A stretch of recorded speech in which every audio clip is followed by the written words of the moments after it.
action. Man, this is the slowest elevator in the world. I got things to do today. Oh, settle down. If you had anything important to do, you wouldn't be playing a game. Who's playing a...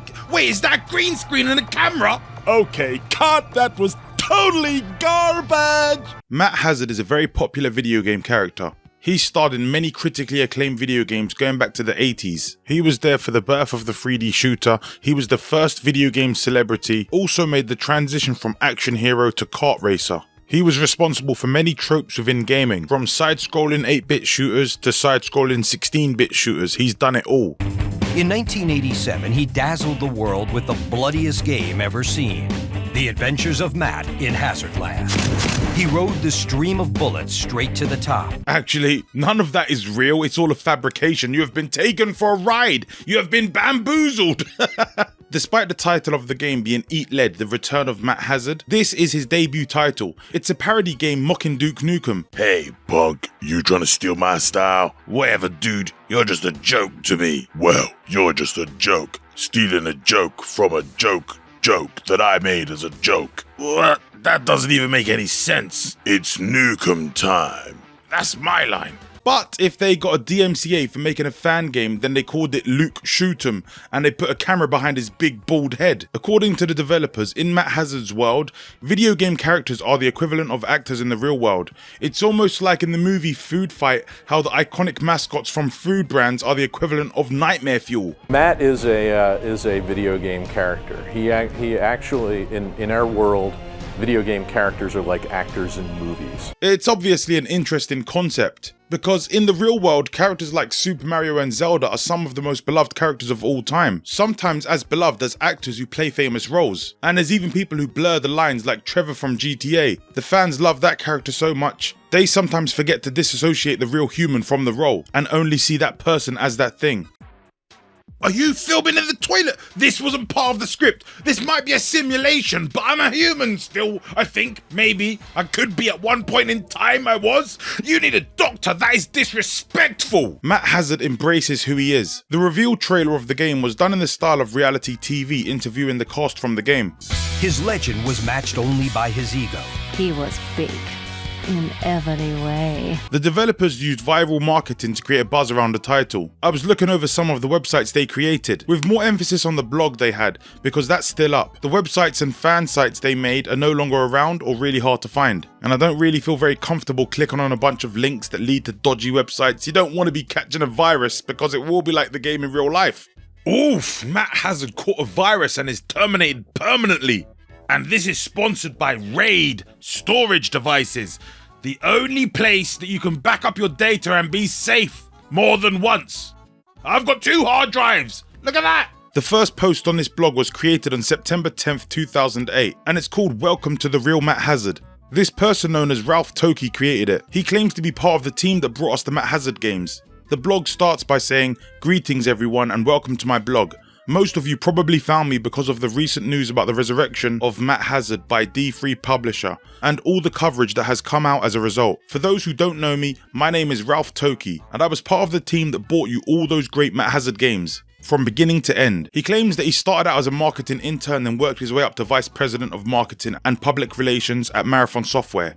Marathon Software is not a real company in real life, it's a fake, fictional company created by D3 as part of the viral marketing to create this game's false previous history. He talks about some of the previous titles and how groundbreaking it was. The first few paragraphs are really big-headed and egotistical, sort of reminds you a bit of Matt Hazard's character, not being humble at all. After that first post, the following day, September 11th, 2008, Toki makes a post saying someone started a fan page. He's acting like he don't know who done it. It's clearly you, my guy. The same day makes another post saying, "So you don't remember Matt Hazard, huh?" Like he's speaking directly to a young audience who are looking at this random game, or this random blog, trying to convince them of this history. In the third paragraph it says, "Matt Hazard broke new ground in almost every game he was in, almost single-handedly defining and creating the modern day video game feature set. Here are some of Matt Hazard's firsts that you probably thought were associated with other games. Matt Hazard invented steamy coffee controversy. I'm assuming this is a reference to the GTA San Andreas hot coffee thing. Matt Hazard invented vertical gaming. Matt Hazard created modern first-person shooters. Matt Hazard created game celebrity. Matt Hazard started the trend of longer development cycles. I think this idea of what they were going for here is really cool.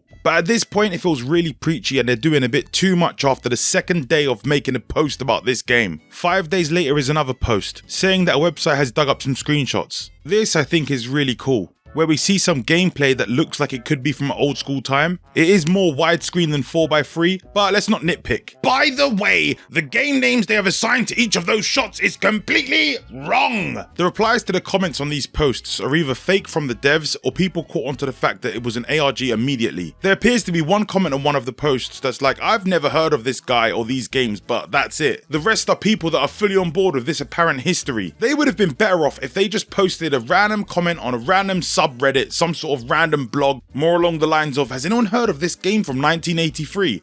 I remember playing it with my family. It has this character and he looks like this. He's got this type of body armor on him. It plays somewhat like an old school 8-bit Contra game, but I don't remember more than that. The next post could be, you won't believe what I've got at home. There's a family movie that shows gameplay footage. It's great. The home movie would show the family gathering around the CRT at Christmas time and this character's on the screen. Only show a few clean frames of the gameplay here and there, enough to make people intrigued and think, actually, this might be real. The next post could be something like, there's a sequel and I have it, but it's too damaged. It doesn't work anymore. Does anyone know of a way to fix it? These posts are clearly too eager and it shows. And to top it off, the person has a bit of an ego. Retrospectively, I see it sort of resembles a Matt Hazard personality. The fact that there is all this information that just this one guy has, and it would have been easily proven fake in a few seconds, ruins the fun side of the ARG they appear to have been going for. There's things like that arcade game Polybius, where it blends things like an ARG and a Mandela effect. Matt Hazard is one of those guys where it's all about the one-liners, just like many action heroes from the 90s and 80s. But he's more Bruce Willis in Die Hard than Arnie or Spider-Man.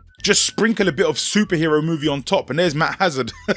Oh, there you are. I hope Hazard didn't give you too much grief, my darlings.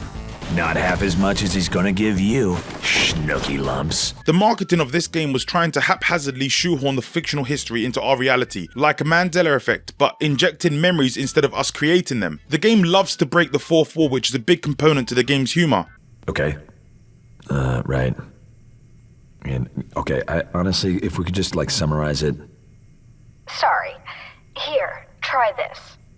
Yeah, that's more like it. Mr. Director, do you really think that's a good joke? Check the analytics and about after 7 minutes and 32 seconds there's a bigger dip than Matt's career after doing that family-friendly car grad. Matt Hazard will literally say, my favourite actor is Will Arnett. And that's funny because Will Arnett isn't an actor. He's actually the voice actor of Matt Hazard. So it shows how far they'll go with the fourth wall breaking. It's self-aware while not being self-aware. It's one of those games that makes fun of others while being a hypocrite in a lot of ways. Satire is used to mock, but that stuff is still happening. It's like when someone says, I'm a drunk driver, it's just what I do. No, it's not okay. Sober up and get off the road. Don't you hate that dumb joke they do in parodies involving zombies when the people are too slow to move, like the zombies coming after them 100 miles an hour, the person just stands there instead of moving. Oh, a zombie! Ah, it's too late for me, I'm a goner. This zombie is about to eat me for breakfast, lunch, and dinner.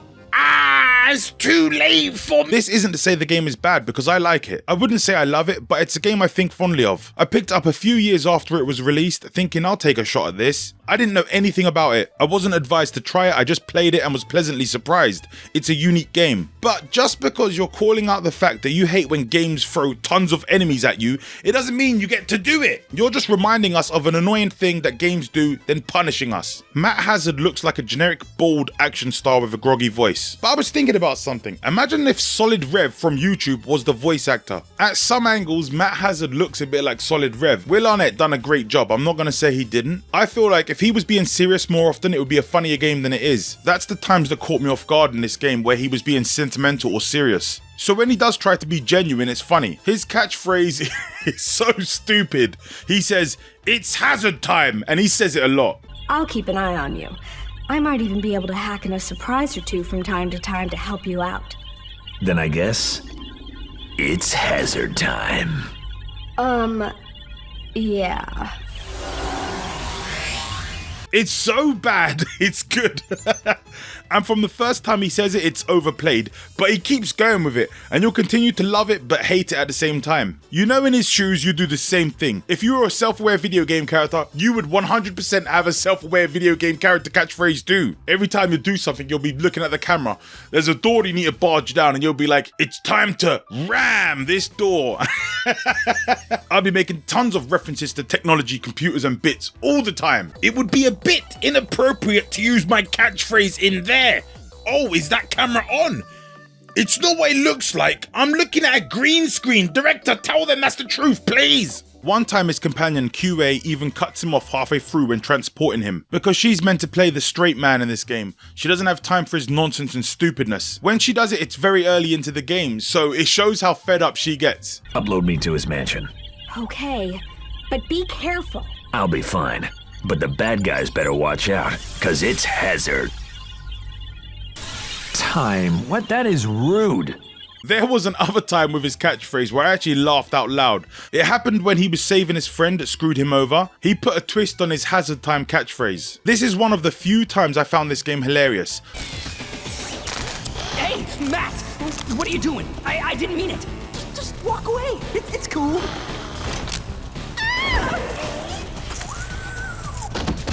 What the? You saved my life? After everything I did? Why? Because as far as I'm concerned, when it comes to friends, even ones who have screwed me over, it's never hazard time. Matt Hazard tells you his history during the intro. There was many games, many fames, and many dames. I love the visual style they use to show off the different graphical styles over the generations. Each of the different representations of Matt Hazard resemble different bits. The 8-bit and 16-bit, 32/64-bit, and the 128-bit. I'm really annoyed that there weren't more from this. I wanted to see some gameplay from these games, not just a still. This shows to me the developers were really passionate about the actual history of the real gaming world. They were there for the Contras, the Duke Nukems, Dooms, and Wolfenstein games. Quake, Half-Life, all of that really meant something to these developers. I feel like it's a bit of a shame that they didn't include more of this. And what they did include felt like a throwaway joke, which is fine when you're referencing something, that's not a big deal. But you see all this potential and it goes out of the window in a split second. There's a parody of a joke game during the intro that basically is Splatoon. That debacle sent the company into a tailspin. The place went downhill faster than you can say non-violent water gun-based third-person shooter. Don't ask. That is crazy! And the enemies from this fake Splatoon-style game, you'll battle later. QA, they just hacked in a new enemy. Get this time somebody screwed up. It's a commando from Nukem, that kid-friendly shooter I did a while back. The one with water guns? Yeah, the worst these guys are gonna do is get me wet.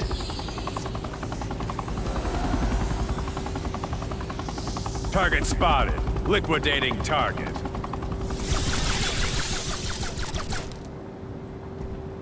Jeez. Matt, you can't take anything for granted. Whoever is doing this wouldn't bother hacking in enemies that can't hurt you. Maybe this was a reference to Super Mario Sunshine, I don't know. But it's pretty funny to see that even ideas that this game thinks, just stupid little idea that we're going to put in there for the sake of it, can become a really substantial, well-beloved franchise. The intro cutscene ends by Matt Hazard saying he got so big-headed that he wanted to take control over the direction of his games, and the developers let him do so to his own peril. He made Hazmat Car and it went right out the window. And that's funny because in the real gaming world, a lot of gamers say when a game developer decides to put the characters in a kart game, it's finished. But the quest he's on now, he's a private detective and he has to make his way to a Japanese steakhouse? Nah, what the hell? You gotta start somewhere. And even though he doesn't feel like it's the greatest of ideas, he goes along with it. At this place, he bumps into two enemies. One is like a mid-level boss, and then the main boss here, right before they get into it. Your words are puny, like you. You are the past, Matt Hazard. I am the future, and your present ends now. The game freezes, and a woman called QA interrupts, saying the level's been hacked. If he dies in the game, he dies in real life. Basically. What the heck is going on here? Matt, can you hear me? Yeah, I hear you. Where are you? No time to explain right now. Someone is bound to notice I've hacked in and paused the game. You've got a problem, and I'm here to help. Problem? What problem? Your saves have been erased. If that bullet had hit you, you would have been dead. permanently. The code in the game has been changed, and Matt no longer has saves, so he needs to take care of himself. Matt was supposed to die here, and Sniper Scope, the guy that you were fighting, was meant to take over on Matt's place. But instead, Matt done the old switcheroo and took his place, and he is now pretending to be Sniper Scope. He doesn't know how long it's going to be before the developers realize the code has been rehacked and Matt is back. This is the return of Matt Hazard. No, it's Hazard time. That's basically the plot to this game. It's a pretty interesting concept. These guys are self-aware, they understand they're within a video game world, but there's another element to it, which involves interacting with the real world through avatars. It's not a very long game, 4 to 6 hours long, and there's only 8 levels, but you can clearly tell what their point of this game was. To make a fun parody game that doesn't take itself too seriously and it has a silly story as possible, which stars a corny 80s 90s action hero. The gameplay is a third-person shooter. It doesn't do anything mind-blowing. In fact, it's absolutely generic in terms of gameplay. You can also hide behind cover. Let me get this straight. The voiceover guy, who is me apparently from a different timeline or alternate reality, is about to spend 21 seconds and 4 frames talking about cover. But I'm here about to fight a gunship, but it cuts 1 frame before the gameplay character gets shot. Who wrote this stupidness? The ideas have clearly run out. From the tutorial, this cover system is clearly meant to be important. You can vault over objects and run from cover to cover as you'd expect, but it's so clumsy and clunky. You get stuck in cover a lot. This is really frustrating when an enemy runs to come and get you when you're behind cover. You're trying to detach from it, but you're stuck. Or you'll pinpoint another cover that you want to go to and you'll get stuck in the animation. You can disconnect from it, but it's really finicky. You get 2 weapons at a time that you switch out on the D-pad with. I found myself getting really frustrated with the way the game switches weapons. It takes so long.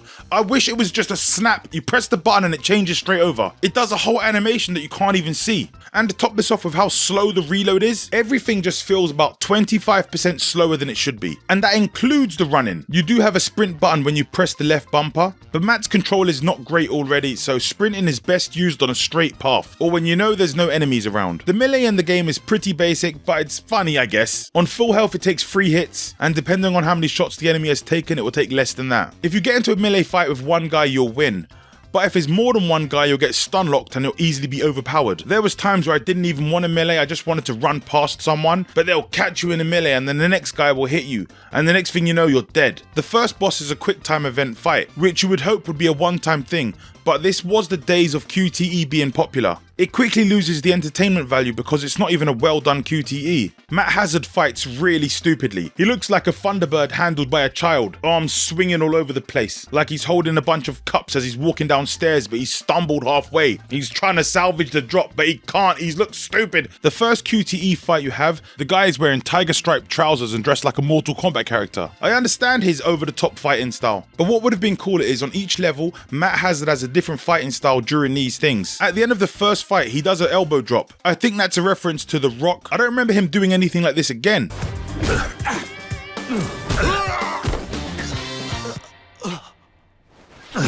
Thursday. There's also power-ups and temporary upgrades. There's 2 power-ups called Maximum Hazard and Maximum Shield. The shield makes you turn into Metal Mario and you run about the level becoming invulnerable. During this you can take as many shots as you want and you won't get killed. It's very useful when you're in an area and you know there's loads of enemies that are difficult to kill. You save the Maximum Shield knowing it will come in handy. And the Maximum Hazard makes you deal more damage. It's 1-hit punches for everyone and each shot is 2 or 3 times stronger. I'm not exactly sure how much stronger they are. I'm just saying 2 or 3 times stronger because bullets would typically take 3 shots early in the game, but then ended up taking 1 with Maximum Hazard. You'll see these around the level once in a while. QA will hack them in for you. What would have been better is if you could earn these just like the upgrades. They come in the form of ice and fire. Depending on how far you are into the game, you'll get access to these 2 different upgrades. They only temporarily last. Ice will turn them into an iceberg that after you shoot them once, you can push them over. All it takes is 1 shot to freeze everybody. Fire works a similar way. After shooting them, they'll go on fire, but it's a blue flame. The control of the character is not amazing, and the shooting is pretty underwhelming. It's almost like they tried to make a joke out of that too. Most guns, the recoil was like someone is pushing you around, and the accuracy is really difficult. Some enemies take way too long to kill even on easy, and the bullets feel weak even from sniper rifles.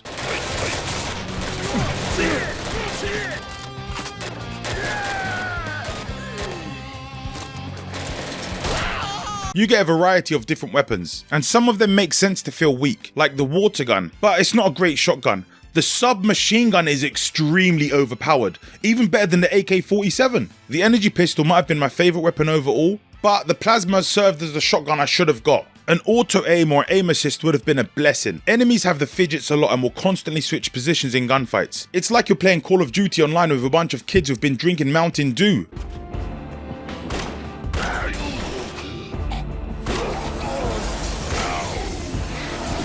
Who's your daddy? Who's your friggin' daddy? The graphics to the game won't blow your mind, but once in a while the game catches your attention for a positive reason. One of the missions started and there was no shadows or lighting and it looked horrible. I was thinking any glitches can be excused as being part of the game's parody style it's going for.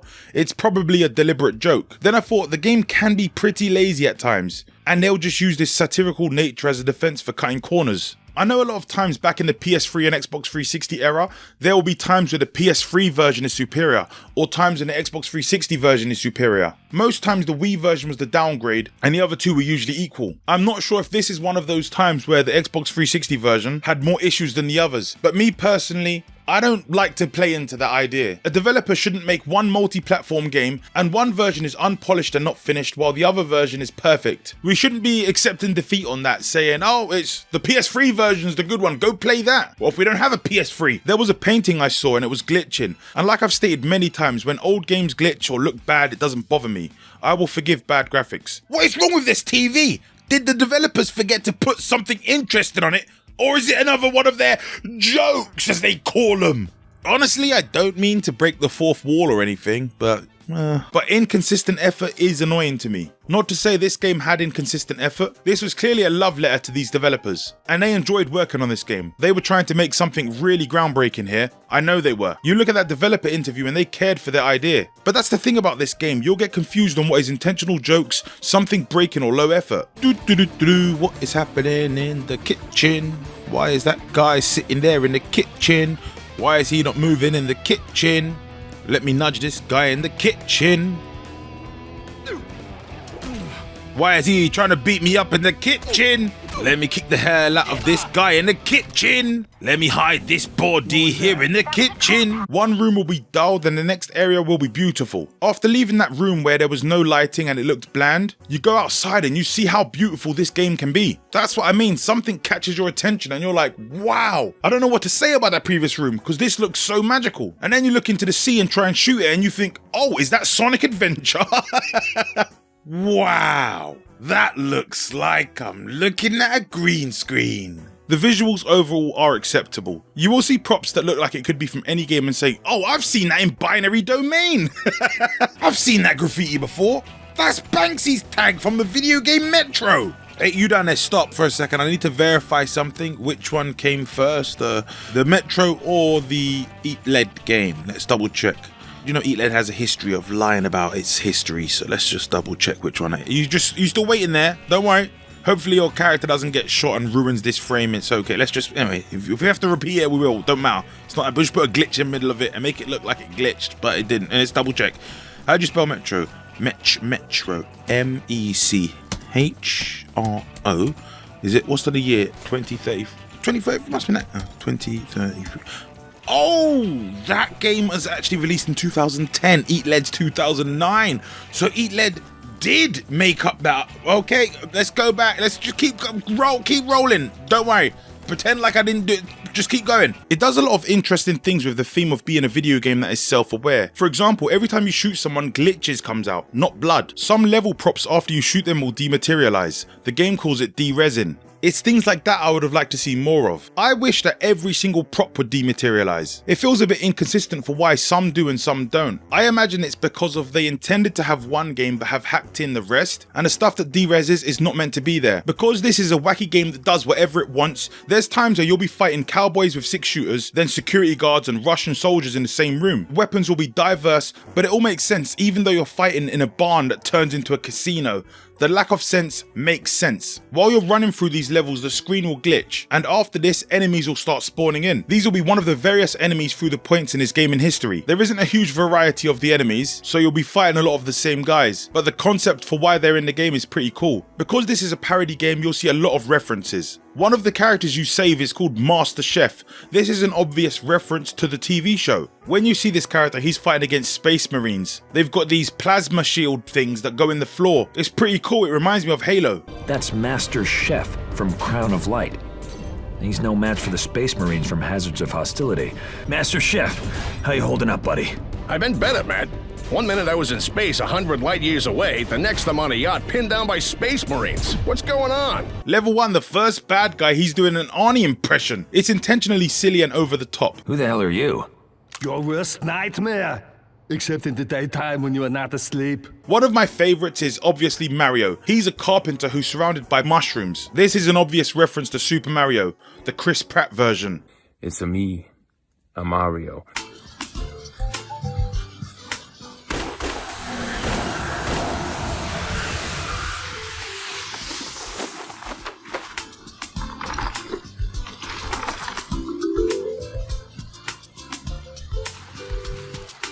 Captain Carpenter. Long time no see. Indeed. I wish it were under better circumstances. This place is usually a lot safer than it is today. Are you kidding? Just about everything in this place is dangerous. I guess you've never heard of Fragme Industries. We make the props for all of Marathon Megasoft's games. Crates, mana potions, even those explosive acetylene tanks and fire extinguishers you're so fond of. That's why these characters are taking control of the place. They're seizing everything in the warehouse. I've got to stop them. You should get out of here. Way ahead of you. Lead straight home, which is where I'm going to stay until this blows over. The missus always said she had a bad feeling about me working here. Too many barrels. Tell Karen I said hello. I will. Later, man. Give him hell! There's 2D enemies like you're in Wolfenstein. You'll even go through a Wolfenstein themed level at one point. It's not very long, it's only a hallway, and there's also a JRPG Final Fantasy style boss. He's got text bubbles, and Matt has to read them and press the button at the bottom of the screen every time to read the next line. Oh yeah, Alto Stratus, from the Penultimate Illusion games. I would have thought by number 50 or whatever they would have given you speech instead of text. Oh, right. Oh, for God's sake, get to the friggin' point. Okay, well, that was a little more to the point than I would have liked.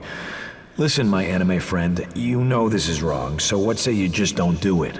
This boss battle shows off the true creativity the developers had. The boss plays like it was a turn-based battle while Matt is in real time. The really creative stuff makes the QTE events feel redundant. My writing is clearly not as good as these guys. When you see these references, or more along the lines of parodies, you'd wish there was levels that were more based on them. I would have preferred one whole level based on the Wolfenstein design. After seeing the Wolfenstein enemies, they were my favourite things to see, but they quickly turn into the worst. They're obviously 2D enemies, and the joke with them is they'll turn to the side to avoid being shot. It's creative, I get it, but they do this so much and for so long, it halts the pace of any combat, which is annoying because the old games like Doom and Wolfenstein, it was action, go, go, go. It weren't about standing behind cover and waiting for an opportunity to shoot. They'll show you something like this where you're like, I absolutely love this, I'm in love with this game, and then find a way to turn on its head. Look at the interaction with the Mario character. The way he jumps up and hits a block, goes down a green pipe, has his own unique twist, but it works. This is honestly one of the best Mario Easter eggs in any game. I also really like that this game used cartoon versions of Matt Hazard like the Fallout character, but he looks more like Margin Krillin. This should have been used more than just here and a save icon. The game tips will break the fourth wall, make fun of you, telling you things like you can't interrogate enemies because the game doesn't have that feature. As I said before, a lot of effort goes past in the blink of an eye sometimes. That's the stuff that we want more of. The tutorial is optional on level 1. They even make fun of the fact that tutorials can be intrusive. This was years before Egoraptor sequelitis came out and said the same thing. It's revolutionary. One of my favourite features they've done in this game is such an underrated thing to put in a third-person shooter. Some games will have it so you can do this while in cover, but far too few do it so you can change it at any moment. If you press the right analog in, the camera will switch shoulders. This makes it so you can shoot around different corners without having to use the cover system. NPH, Neil Patrick Harris, he plays the voice of the villain. He's an evil video game CEO, which is funny because that's a parody, but it's all become way too real with many video game CEOs being quite the Apple Bunch spoilers. I was watching this cutscene and thinking they got this guy spot on. I wouldn't be surprised if he lost a USB at some point with mature content on it. It's got an incredible soundtrack, one that had no right being this good. The music sort of reminds me of old school Mega Man if it was arranged for a HD remake on a next generation console. Listen to this music that plays on level 2 in a mid-stage fight.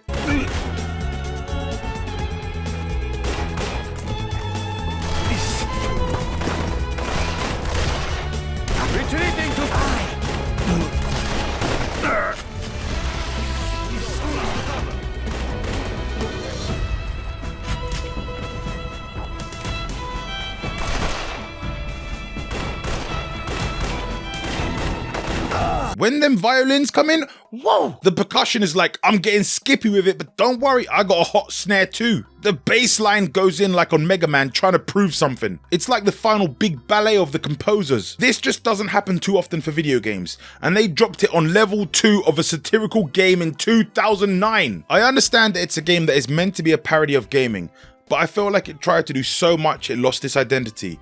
It's the Matt of all trades and the hazard of none.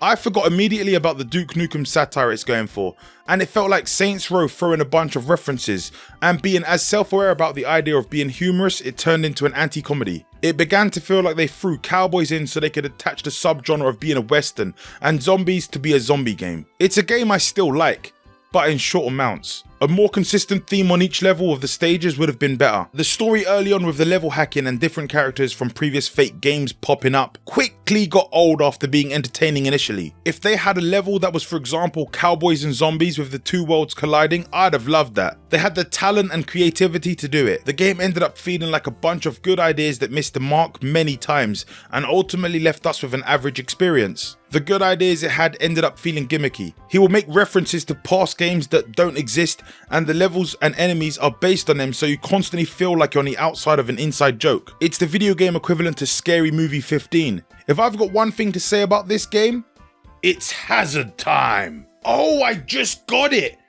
Matt Hazard, Hazmat-tud.